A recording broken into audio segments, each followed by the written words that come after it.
Wala pang 24 oras, nasakote agad ang grupong nahulikam na tumangay sa mamahaling baterya na kaya magpatakbo ng ilang appliances sa isang bahay. Nakatutok si John Consulta. Exclusive! Pasado alas 12 ng tanghali nang makuna ng CCTV ang pagdating ng kulay pulang van na ito sa isang lugar sa Santo Tomas, Batangas. Bumaba ang 5 lalaki at dumiretso sa isang telco box sa lugar. Sa loob ng 10 minuto, natangay ng grupo ang mga lithium-ion batteries na kanilang pinuntirya.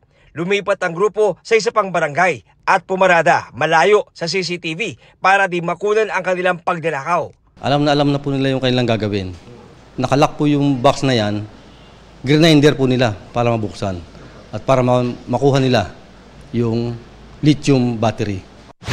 Sa follow-up operation ng Santo Tomas, Batangas Police, nasa kote ang 4 sa 5 suspect sa isang bahay sa Quezon City nang wala pang 24 oras. Na-recover din ang mga ninakaw na telco lithium-ion batteries na di raw ordinaryong baterya. Ito pong isang battery nito ay kaya magpatakbo ng mga ilaw ng isang bahay at nung merong isang air condition unit. Ganun po siya kalakas. Ang isang battery po ay nagkakahalaga ng 50,000 pesos. 50. Opo. At binibenta nila ng 15,000 pesos.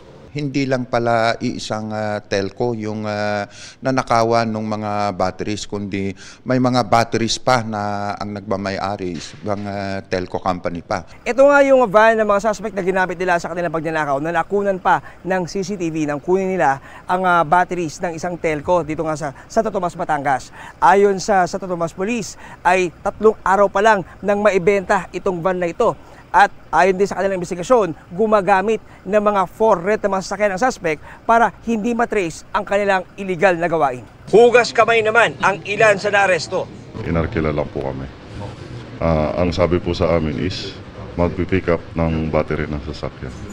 Hindi ko po alam na ganun po yung battery na pick up. Ito yung nagpo-provide ng Wi-Fi sa isang lugar. Imagine kung merong isang company dyan na may negosyo gamit yung internet, is mawawalan sila ng internet. Tuloy-tuloy pa yung operation natin. No? Inaalam nga natin kung merong mastermind itong 4 na ito. And of course, yung sabi ko, meron pa tayong hinahanap na isa. Para sa GMA Integrated News, John Consulta, nakatutok 24 oras.